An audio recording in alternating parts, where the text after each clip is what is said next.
bonsoir à tous. Moi c'est Steven, je suis livreur chez Deliveroo, je suis membre du CLAP, le collectif des livreurs autonomes parisiens et syndiqué chez Sud Commerce. Alors là du coup en ce moment, ce soir même, dans 4 villes françaises, il y a des livreurs qui sont en grève, qui sont en train de se battre, qui sont en train de bloquer des restaurants à Lyon, à Bordeaux, à Nantes et à Paris.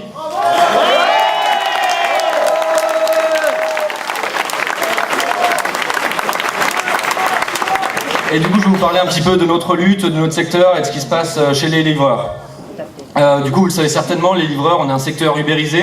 Ubérisé, ça veut dire qu'en fait, on n'est pas salarié. Et très concrètement, ça veut dire que le code du travail, pour nous, c'est un truc qui n'existe absolument pas. Pour vous donner quelques exemples, on est à vélo ou en scooter, tous les frais de réparation, quand il y a un problème, c'est pour notre pomme. On n'a pas le droit aux cotisations chômage, on n'a pas le droit à la retraite, on n'a pas le droit aux congés payés, on n'a pas de sécurité sociale. Mais comme le capitalisme il est bien fait, on a la possibilité d'acheter des sécurités privées chez Allianz ou comme ça, qui nous coûtent un bras, ce qui fait que la majorité des livreurs ne le font pas et roulent absolument sans sécurité.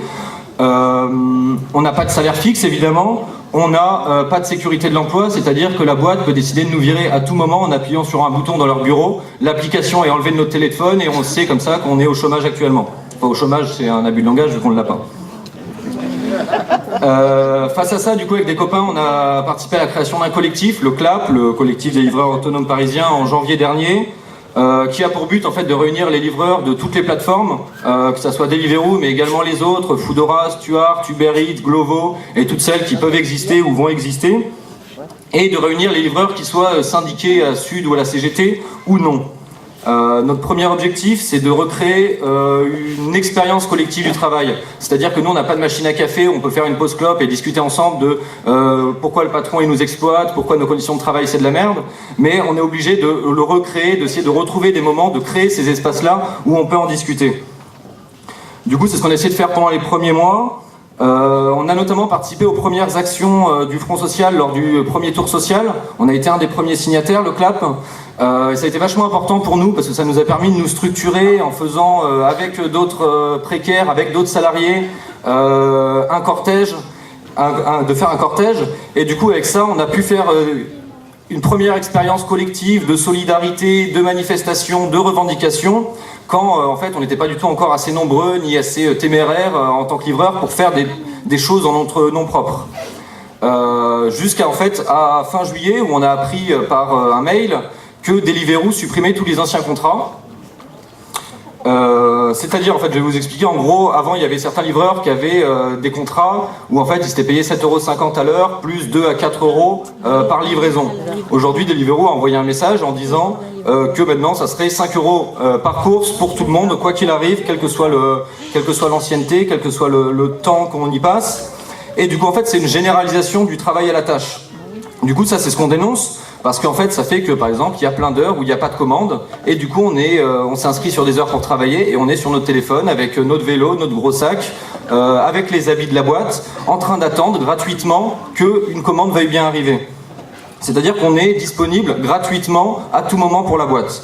Autre problème, c'est une augmentation pour nous de la prise de risque, parce que quand on a passé 2 heures sans avoir de commande, et qu'en fait la soirée va finir, quand on a une commande, on est obligé d'aller le plus vite possible pour essayer d'en faire un maximum dans la soirée, pour essayer de rentabiliser un petit peu sa soirée, de gagner 40 € dans la soirée. Et du coup, on est obligé de griller des feux, de prendre des sens interdits, et ça, c'est extrêmement grave. Il y a quelques semaines, je parlais avec un livreur espagnol de Saragosse qui me disait que lui, c'était allé tellement loin ce travail à la tâche qu'en fait, en Espagne, à Madrid et à Barcelone, par exemple, il y a des livreurs qui sont privilégiés et en fait qui ont accès en priorité au planning. Et qu'en fait, ces livreurs-là privilégiés revendent leurs heures de travail disponibles aux livreurs qui n'y ont pas accès. C'est-à-dire qu'en fait, certains livreurs sont obligés de payer pour avoir accès à des heures de travail. Alors c'est pas encore la situation en France, parce que le taux de chômage chez les jeunes, il n'est pas à 70% comme dans ces villes d'Espagne, mais c'est quand même pour montrer ce que c'est en fait le travail à la tâche. C'est un retour à l'exploitation au 19e siècle, si ce n'est pire, quoi. Du coup, face à cette attaque de la boîte, il y a eu des débats de mobilisation à Lyon et à Bordeaux, des livreurs qui se sont rassemblés pour essayer de commencer à discuter et à voir ce qu'il fallait faire. Nous, à Paris, au sein du CLAP, on a appelé directement à un rassemblement, il y a une grève, le 11 août dernier, en essayant de faire venir à la fois les livreurs de Deliveroo, mais de toutes les plateformes présentes, parce que vu que Deliveroo est la plateforme en fait hégémonique sur Paris, si on arrive à gagner des droits, si on arrive à gagner une augmentation de nos rémunérations, en fait toutes les autres boîtes vont être obligées de suivre. Du coup on a essayé de faire ce schéma-là pour qu'il n'y ait pas de sectarisation entre les différentes boîtes pour lesquelles on travaille, et dire on est tous ensemble, on est tous ubérisés, on est tous dans la même merde, faut qu'on se batte ensemble. Du coup, c'est bien beau d'appeler à une grève quand on est livreur précarisé, livreur auto-entrepreneur, mais du coup, en fait, il faut vraiment se poser la question de comment on fait une grève, c'est quoi faire une grève quand on est comme ça.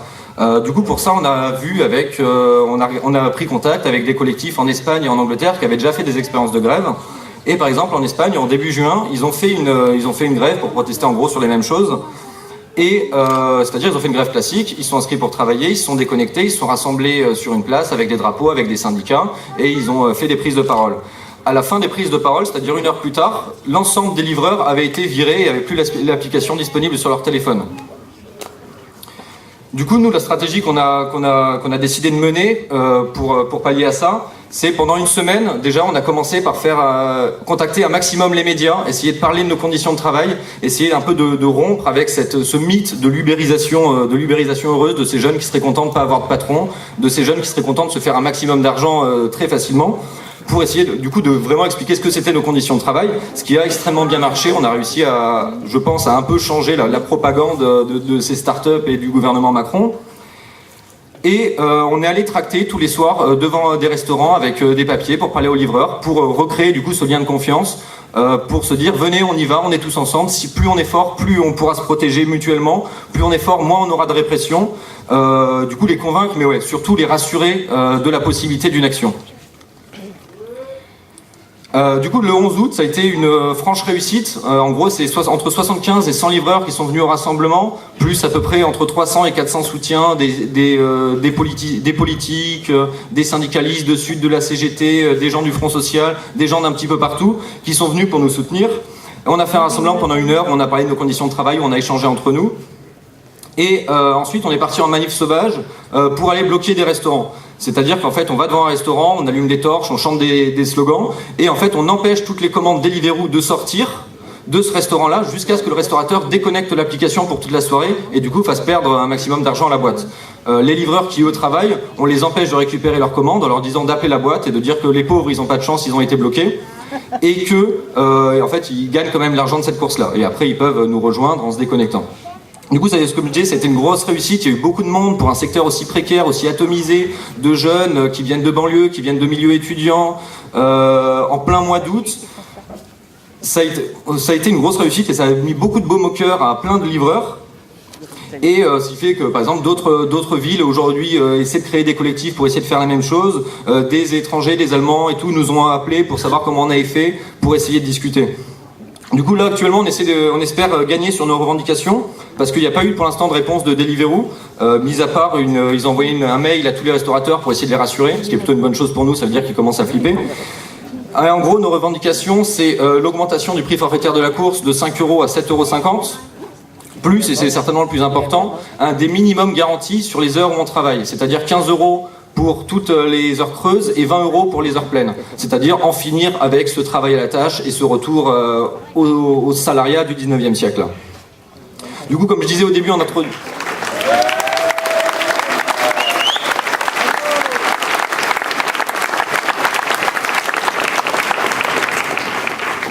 Du coup, comme je disais en introduction, là actuellement il y a des mouvements qui sont en train de se passer à Paris, à Lyon, à Nantes et à Bordeaux. Il y a des rassemblements de soutien qui se passent à Berlin et à Londres. Là, j'ai eu les copains de Paris tout à l'heure au téléphone, ils me disent que les 8 plus gros restaurants des plateformes sont actuellement bloqués et on ne peut pas passer de commandes, ce qui est plutôt une super bonne chose pour mettre la pression.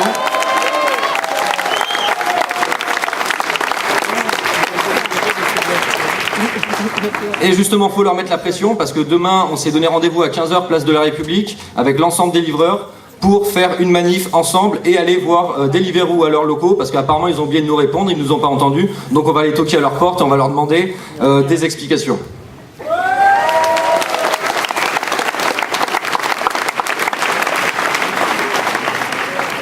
Et c'est pas les seules perspectives qu'on a, parce qu'on va continuer, on va rien lâcher, parce qu'on a absolument rien à perdre.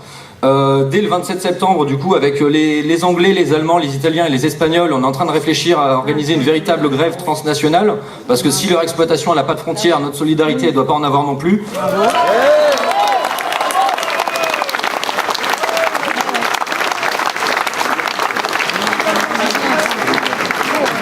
Et au niveau plus national, dès le 12 septembre, on va continuer ce travail de regroupement de tous les livreurs, quelles que soient les plateformes, et on va essayer au maximum de l'élargir à tous les ubérisés, aux VTC, aux correcteurs de l'édition, aux guides de musée, aux mecs qui travaillent dans le travail social, et à tous ceux, en fait, d'une manière générale, qui sont victimes de la précarité, par exemple comme les contrats aidés, les dizaines de milliers de contrats aidés qui ont été supprimés, et essayer de regrouper ce mécontentement. Du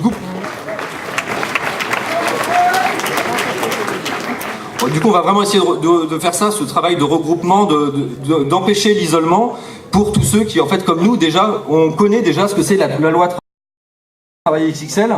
Ça va être ça, c'est ça qui veut le gouvernement Macron. Et du coup, on va essayer de faire des cortèges communs dans le cortège du Front Social. On va essayer de se rassembler au maximum et de ne pas se laisser faire. Parce qu'en fait, si on veut gagner contre la précarité, il faut regrouper tous les secteurs et converger avec l'ensemble du monde du travail. Et c'est ce que nous, en tout cas, on va tâcher de faire à partir du 12 septembre. Merci.